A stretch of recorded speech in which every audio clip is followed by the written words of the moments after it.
So Genesis chapter 48, Joseph finds out, okay, my father is dying. So what did he do? He says, so he took along with him his two sons. So he had two sons himself, Manasseh and Ephraim. Manasseh and Ephraim. Those two names are very important. Manasseh, Ephraim. They were half Egyptian. His wife was Egyptian. So they're half Egyptian, half Hebrew. And so Ephraim, Manasseh and Ephraim. It says, when Jacob was told, your son Joseph has come to you, Israel rallied his strength and sat up in bed. What does this mean? Jacob is named also Israel. God changed his name to Israel, which means wrestles with God because of a spiritual experience they had back in Genesis 32. So all of this, you have to kind of know stuff that happened beforehand, but I'm kind of explaining along so that it could be helpful. But that's another name of Jacob. Then it says here, then Jacob said to Joseph, God Almighty appeared to me at Luz in the land of Canaan. And blessing me, he said, I will make you fertile and multiply you and make you into an assembly of peoples. And I will give this land to your descendants after you as a permanent possession. And so that's basically the promised land that was promised to Abraham, Isaac, and Jacob. It still is not fulfilled because they're in Egypt at this point. So they're actually far from the land that was God promised them. But he still has faith in God's promises, right? That's the idea. So now your two sons who were born to you in the land of Egypt before I join you here shall be mine. Ephraim and Manasseh shall be mine, as much as Reuben and Simeon are mine. So he's saying, you're my grandchildren here, Manasseh and Ephraim. They will be my children. Just like your brothers, Simeon and Levi, Joseph, just like them, just like you are my son, they're going to be my son too. I'm going to accept them like to be at the level of their uncles, basically. And so this is important because of what he's about to say. It says, now notice how he switched the order. He says Ephraim and Manasseh. So he doesn't say Manasseh and Ephraim, older to younger. He says now Ephraim and Manasseh. Why? It says here in verse 6, progeny born to you, meaning the rest of the children that you have after them shall remain yours, but their heritage shall be recorded in the names of their brothers, right? And so, in other words, I'm adopting basically your grandchildren to be my children. Okay. Now, why is he doing this? I do this because when I was returning from Padan Aram, which is a region that he went away from, your mother Rachel died to my sorrow during the journey in Canaan, while we were still a short distance from Ephrath. And I buried her there on the way to Ephrath, which is now that place is now referred to as Bethlehem. So she died while giving birth to Benjamin, who was Joseph's younger brother. And so basically, why is he doing this? Well, he's elevating the status of Ephraim and Manasseh, first of all, by making them his children on par with all of his uncles. But also, he elevates the status of Rachel. Because when you think of Ephraim and Manasseh, you now think of Jacob and Rachel. You think of the patriarch Jacob and the matriarch Rachel, right? And so he actually elevated the status of Rachel in doing this. So it's kind of like, these children who are your children, Joseph, but they're going to be counted as children of Rachel and me. So he elevated the status of his deceased wife, Rachel, who died while giving birth. And where did she die? A short distance from Ephrath, which is Bethlehem, which means that when she died and Benjamin was born, it wasn't in Bethlehem. What does this mean? This means that Benjamin is not the Messiah, because according to the prophet Micah, later on we're going to read this, it says that the Messiah will be born in Bethlehem, and that's where Jesus was born. And so this is a sign that Benjamin is not the Messiah. You still got to wait. Now, Jesus, he is referred to as the bread of life, right? Jesus is the bread of life. Well, he was born in Bethlehem. What does Bethlehem stand for? Bethlehem means house of bread. So the bread of life was born in the house of bread. That's cool. Now, verse 8 says, that's Jacob, when Jacob saw Joseph's sons, he asked, who are these? Now, why is he asking who are these? Here's what's going on. Verse 10 explains to us that his eyes were dim, so he couldn't see well. But verse 9 says, "They are my sons," Joseph answered his father, "whom God has given me here. Bring them to me," said his father, Jacob, "that I may bless them." Now Israel's eyes, that's Jacob's eyes, were dim from age. He could not see well. When Joseph brought his sons close to him, he kissed and embraced them. Then he said to Joseph, "I never expected to see your face again, and now God has allowed me to see your descendants as well." And the reason why he didn't expect to see him again is because when his brothers sold him to slavery, they tricked their father into thinking that he was eaten by a wild beast. And so he thought that he was long gone. So, verse 12, Joseph removed them from his father's knees and bowed down before him with his face to the ground. Now, when it says here, Joseph removed them from his father's knees and bowed down before him with his face to the ground, it's not necessarily that they were sitting on Jacob's lap, for example. When in the embrace, it basically is basically referring to how he moved them away from the embrace that way he could bless them. It's not necessarily that they were it doesn't necessarily mean that they're actually on the knees. It could simply mean like they're being moved away so that Jacob could now bless them. Look at this. It says, then Joseph took the two. So again, he moved them away from Jacob. He's moving them away from Jacob. Why? To set them up to receive the blessing. Okay. So he placed Ephraim with his right hand to Israel's left, and Manasseh with his left hand to Israel's right, and brought them up to him. So again, he set it up. So, okay, come to grandpa, who is basically adopting you. And who's is right now, if let's say you're Jacob and you're gonna bless these Ephraim and Manasseh. Ephraim, the younger one, is to your left. And then Manasseh, the older one, is to your right. Now, that's how Joseph set it up because traditionally, the way that it would have been done for both of them to be blessed, you bless the older one with your right hand and your younger one with your left hand. So he set it up so that he could do it like that. But in verse 14, look at what it says. But Israel, that's Jacob, crossing his hands, he crossed his hands. And it says he put out his right hand and laid it on the head of Ephraim, although he was the younger, and his left hand on the head of Manasseh, although he was the firstborn. So how did he know who was who? Because he wants to bless Ephraim with the blessing that the older one traditionally receives.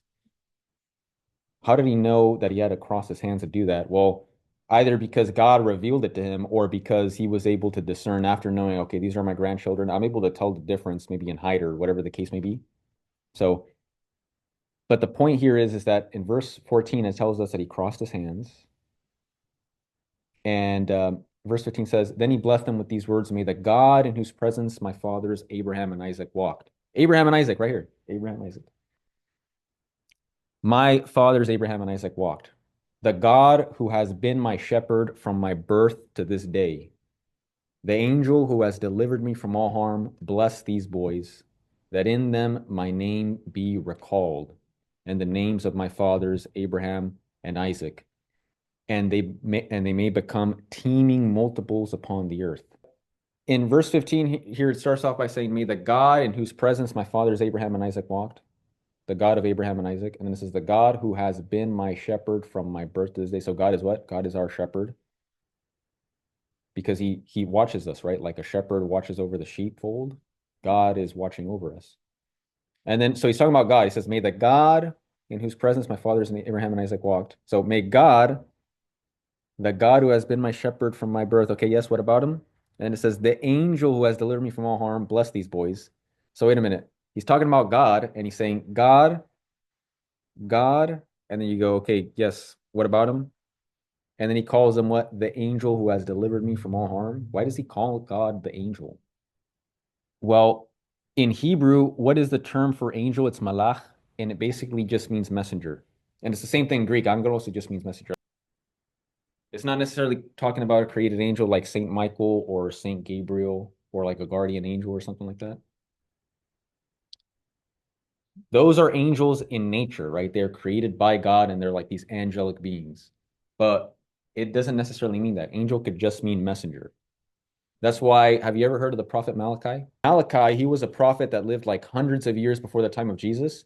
And his name is Malachi in Hebrew, which is literally what that name means is my angel. So his name is my angel. But wait a minute, why is he called my angel? Well, because he's an angel of God. How is he an angel of God if like he's not an angelic being, he's a human being. He's a prophet, right? So what's the deal with that? Well, it just means messenger. He was a messenger of God. God sent him forth with a message and he gave the message. And so that's all angel means. It means messenger.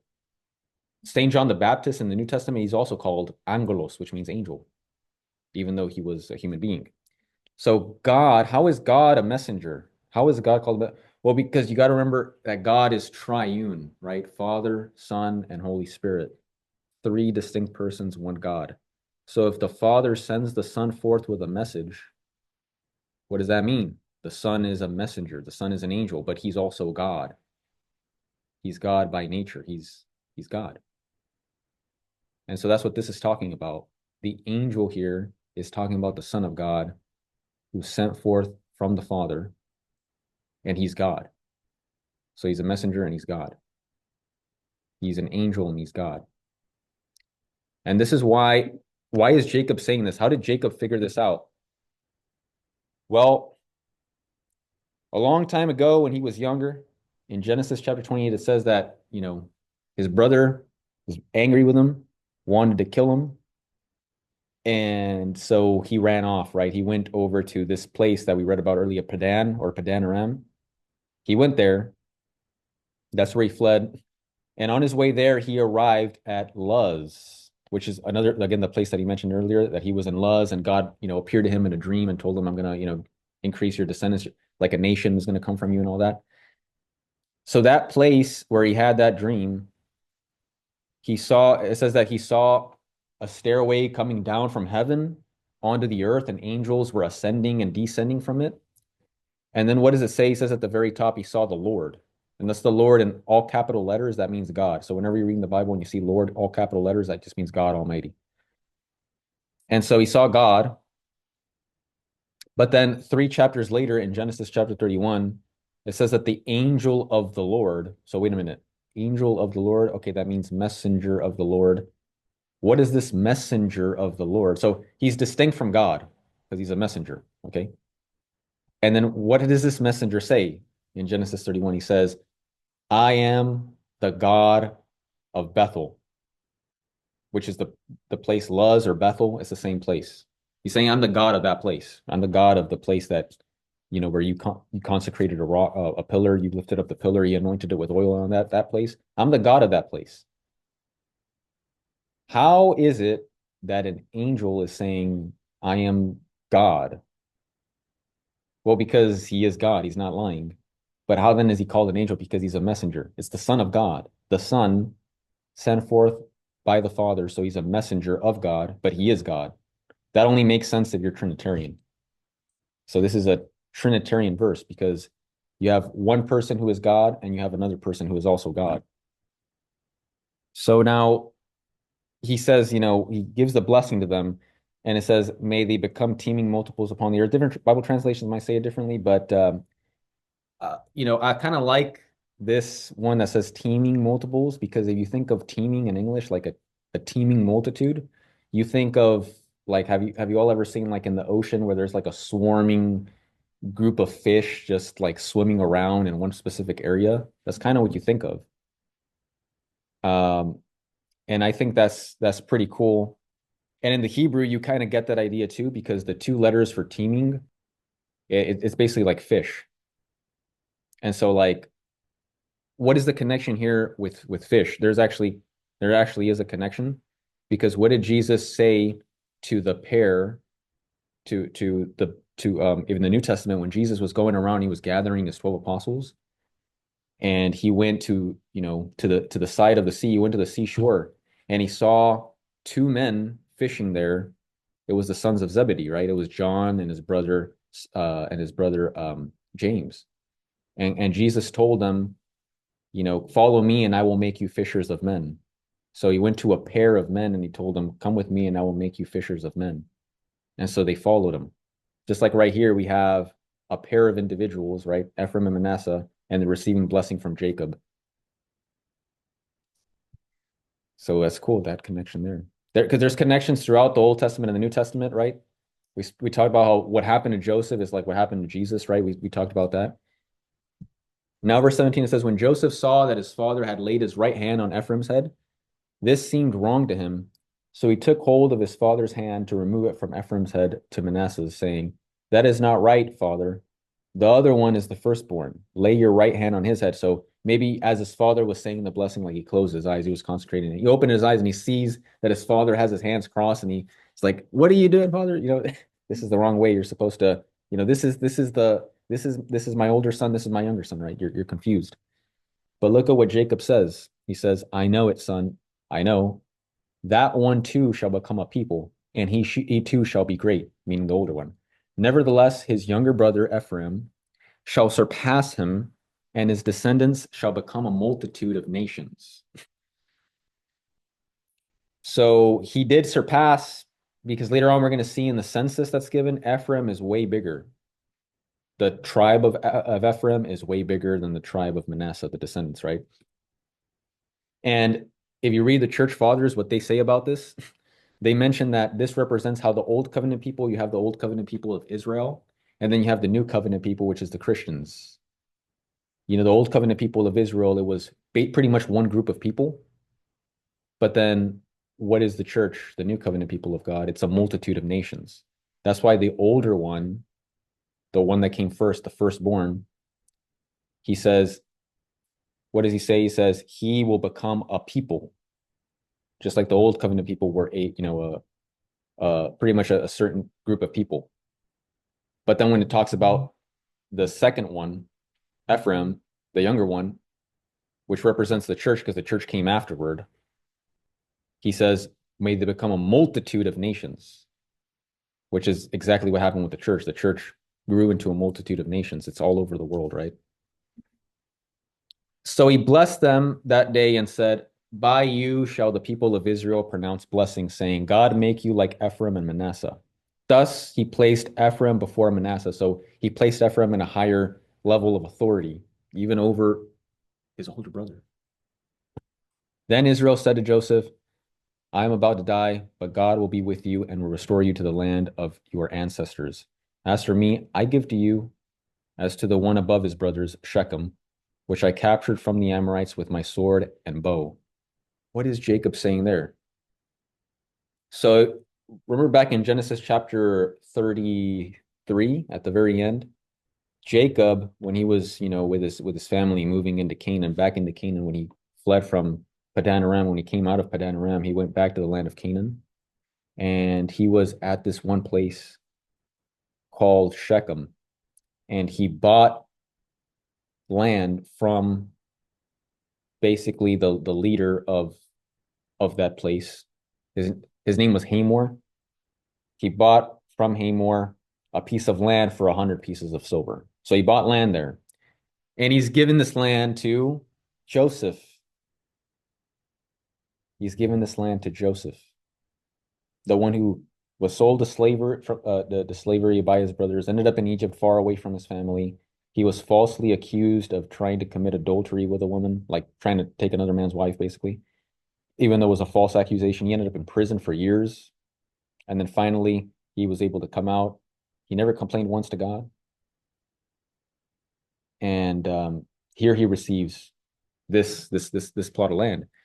And it's interesting that, Jacob, for a split second, like just briefly, he just mentions it in passing. Oh yeah, by the way, some Amorites tried to take it away from me, but I had to defend my land. That's basically what he's saying there. Now, this is very significant. Later on, I want to show you all a map, actually. This is a map right here of the 12 tribes who received land. Okay. On the promised land. Okay. So let me show everybody here. So as you can see, there's like all those names there. Those are all people. They're all sons of Jacob, like Asher, Naphtali, Zebulun, Issachar, Gad, Dan, Judah, Simeon, Reuben, And all of these are sons of Jacob. But what about Ephraim and Manasseh? You see Manasseh right here, and then you see Ephraim, this land right here. These are land allotments that were given to their descendants. Why does it say Manasseh and Ephraim if they were not biological children of Jacob? Because remember, they were adopted in Genesis chapter 48, and so that they're included as tribes, right? Yeah, that's why later on in the Old Testament you read about people and like it says stuff like, you know, Joshua from the tribe of Ephraim. Why doesn't it why does it specify that it's that he's descended from Ephraim? Well, because of Genesis chapter 48. These two people, Manasseh and Ephraim, from them tribes of people are going to come. And so they're going to be tribes are going to be attributed to them. Like this is the people of Manasseh, this is the people of Ephraim, just like the brothers of Joseph. You have these are the people of Gad, these are the people of Asher, these are the people of Reuben. Same thing. But now it's being said of who? It's being said of Ephraim and Manasseh because they were adopted in to be the same level as their uncles, basically. So this is cool. Plays into the rest of the history. Now, here in Genesis chapter 49, it says Jacob called his sons and said, so now he's calling all his sons, right? And he said, gather around that I may tell you what is to happen to you in days to come. So in the Hebrew, it basically says in future days. This was going to happen in future days. So here it says, assemble and listen, sons of Jacob. Listen to Israel, your father. So when Jacob is, that's his name, Israel as well. Notice the repetition. It says, assemble and listen, sons of Jacob. Listen to Israel, your father. So he repeats himself. This in Hebrew, we call it Hebrew parallelism, which is basically in Hebrew poetry. It's where the person repeats themselves, but they repeat themselves like the same thing, but in a different way. And so that's a sign that the rest of this passage is like poetic. It says here, you, Reuben. So he starts off with his firstborn. He says, you, Reuben, my firstborn, my strength and my first fruit of my vigor, excelling in rank and excelling in power. Turbulent as water, you shall no longer excel.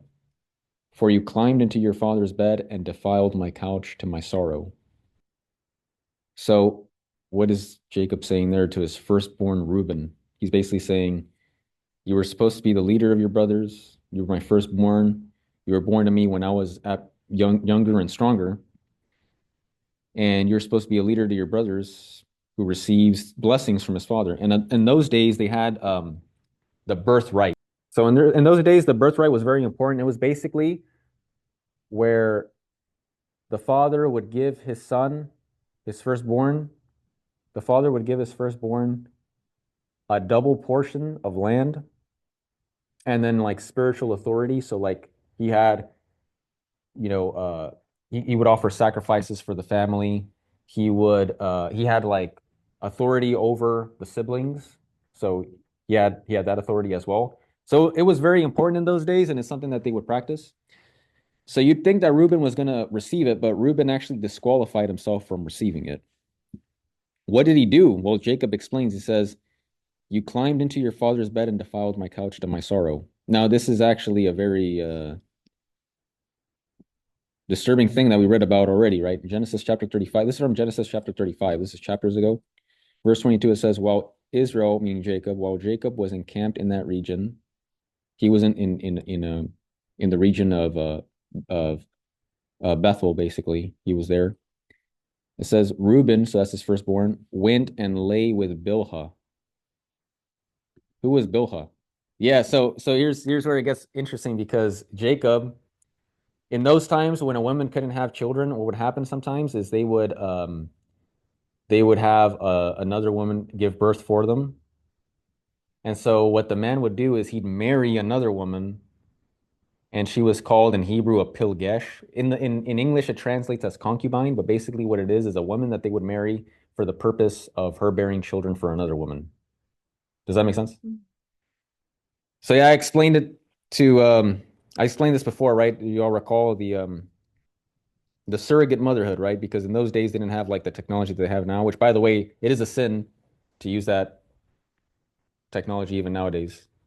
But in those days, they didn't have that technology. So what they would do, Jacob, for example, his wife Rachel couldn't bear any more children. She wanted children, and so Rachel said, "Here's Bilhah, marry her, and then she's going to have children in my name." That's basically what was done. Now, so he was married to Bilhah, but his son Reuben ended up having relations with her. It says when Israel heard of it, he was greatly offended, right? That's what Genesis 35 says. But here is where we see the words that Jacob spoke about it. He says, you will not, you shall no longer excel.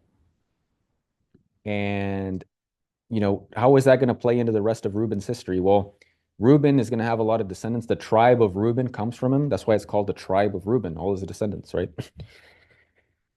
Uh, First of all, his birthright was not the birthright was not given to him. It was given, we're going to see who to whom it was given right now. But he did not excel much as a tribe, right? There isn't much mention at all of Reuben's tribe. You literally do not hear about Reuben's tribe at all. Like, oh, this significant person from the tribe of Reuben. There's like no great honor given to Reuben, the tribe of Reuben, in the rest of the biblical story. There's no prophets that came from him. No prophets mentioned. No kings mentioned. No judges mentioned. The only person in the entire Old and New Testament who is specifically stated to be from the tribe of Reuben was a a person named Adina. So who's Adina? This is mentioned in First Chronicles 11:42.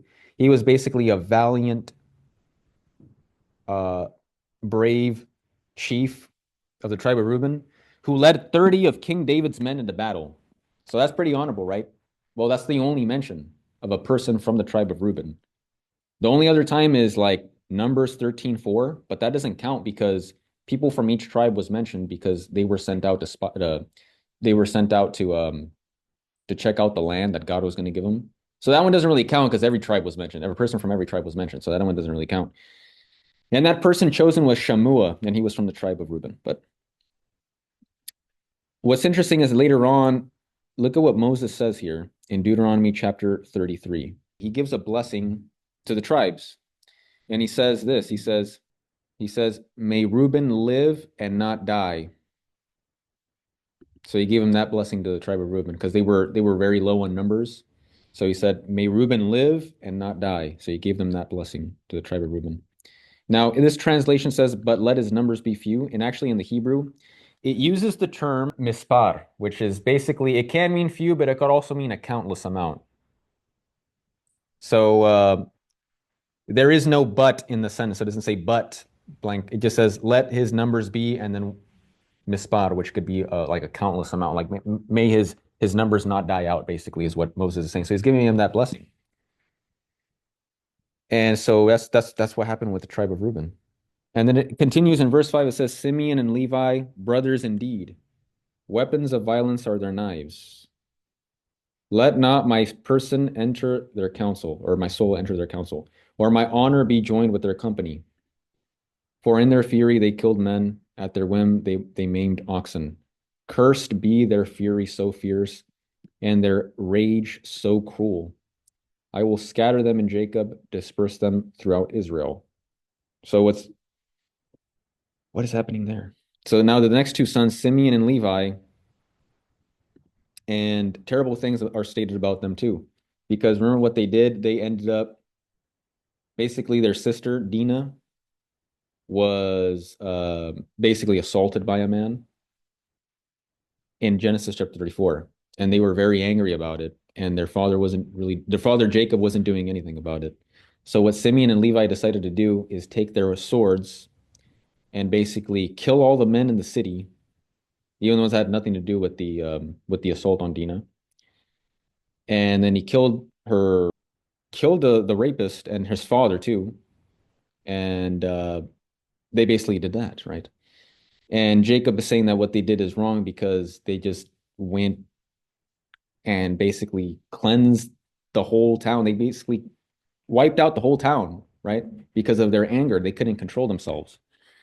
And so obviously it is wrong what happened to Dina, but they just took it out on like everybody, right? They killed innocent. And that's why it says here, look at this, it says here. In their fury, they killed men. At their whim, they maimed oxen, right? So those that taking matters into their own hands and then committing those acts. It was they did it because of anger rather than thinking rationally, right? So, anyways, the what Jacob now says, he says that, your descendants are going to receive land, right? God promised land to us, but your descendants aren't going to get it. And this was to serve as a punishment to Simeon and Levi. And we're going to see later on well, I'll explain it right now. Simeon's tribe will lose its tribal identity because if you guys notice here, let me go back to the map. You see how Simeon is kind of like surrounded by Judah. So here's Simeon in yellow, and then the surrounding orange is Judah. Judah's kind of going to swallow up Simeon, and so it's all going to just become part of Judah. And then, do you see where Levi is? Does anybody see where Levi is? You can't because Levi didn't get any piece of land at all. Okay. So that's there. That's that. And so now why didn't he? Well, because we're going to see later on the tribe of Levi, they're actually going to later on, it's where the God took them out of the Israelites out of slavery in Egypt, and they were in the wilderness. And Moses went up the mountain to talk with God, but he was taking so long. Like he was like there for like 40 days, I believe. And they were like waiting and waiting and waiting, and they got impatient. So what they did, the Israelites told Aaron, they were like, Moses, he's taking forever. He's abandoned us, and God has abandoned us. You know what? We're going to build a new God. And so what they did is they told Aaron, they said, build us a golden calf. And so he's like, okay, bring me all your earrings and bring me your gold rings and everything that you have. And he made a golden calf out of it. And they worshiped it. And then when Moses came down, he was very angry. And he had the 10 commandments in his hand and he dropped them to the floor and they broke. And he destroyed the golden calf and he made the people drink because like he destroyed it and then it was just powder and he put it in water and he was making people drink it. And Moses said, okay, this is your last chance.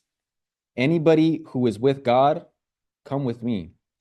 Anybody who is not, anybody who chooses the golden calf instead that I just destroyed, then step away. Can you believe that people actually stepped away? They chose the golden calf over God. And so, but people from each tribe, like some people went over with God, others didn't. The only one that 100% the whole tribe went with God was the tribe of Levi. God gave them the priesthood, and so they didn't receive land because they were their focus was not working the land. Their focus was just priest, priest, priest. Just like our priest, their focus is just being a priest.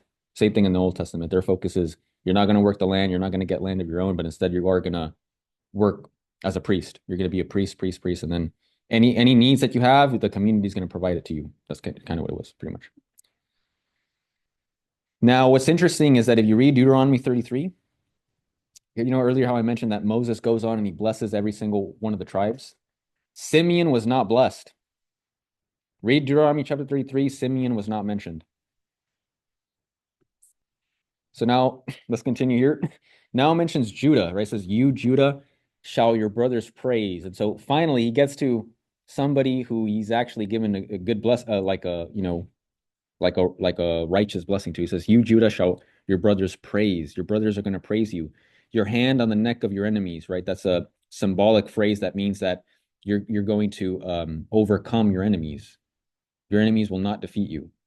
The sons of your father shall bow down to you. Wait a minute, hold on. Jacob, what are you doing? I thought it was a sin to bow down and all that, right? You ever heard that when people say, oh, you Catholics, why do you bow? It's not a sin. It depends on your intention, right? If you're showing respect, like we show respect to these to images that represent a person, because we're not bowing down to the image per se, we're bowing down to the person that they represent. So here it says, the sons of your father, that means your brothers shall bow down to you. They're going to show you respect. Why? It says here, Judah is a lion's cub. You have grown up on prey, my son. So he gets the job done. He crouches, lies down like a lion. What does that mean? A crouching lion, that means he doesn't mess with anybody, but don't mess with him. is basically what he's saying, right? Like a lioness who dare rouse him. Now, if you actually look at the ancient text, the ancient Hebrew, the ancient Greek, it doesn't say lioness, it says lion. Um, so yeah, that's the it says lion. And so it should be here lion, right? Like a lion, who shall dare rouse him, right? So in other words, don't mess with him. He doesn't mess with anybody, but don't mess with him. Now here, verse 10, it says, the scepter shall not depart from Judah, or the mace from between his feet until comes to him until tribute comes to him and he receives the people's obedience. Now, this is a huge passage right here, right? We're reading that as like, what does this even mean? The scepter, does anyone know what a scepter is? It's like it's what you rule with. It's like what rulers have. It's like a ruling staff, right? The scepter shall never depart from Judah, or the mace from between his feet, right? Basically, here it's royalty. It's talking about scepter, mace, that's all symbols of royalty. From between his feet, that symbolizes basically his descendants. So kings are going to come from him. That's what it's saying. Kings are going to come from him. Until when? Until literally in the Hebrew it says until Shiloh come. So who is Shiloh? Shiloh is a word in Hebrew that basically refers to rest. So it's a person who gives us rest. It's the Messiah. That's why Jesus said that when he was here on earth, he would say, come to me, all you who are tired, who are heavy labored, and I will give you rest. Right? Jesus gives us rest from our struggles, right? So wait a minute. Until Jesus comes, until the Messiah comes, so now it's talking about the Messiah. It says he, the Messiah, receives the people's obedience. The peoples, meaning all the nations are going to obey him. Is that what happened now? Today, do people obey Jesus all over the world? Yeah, people follow Jesus all over the world. This is prophesied since way back when, the days of Jacob. And this was written down by Moses like 1,300 years before the time of Jesus.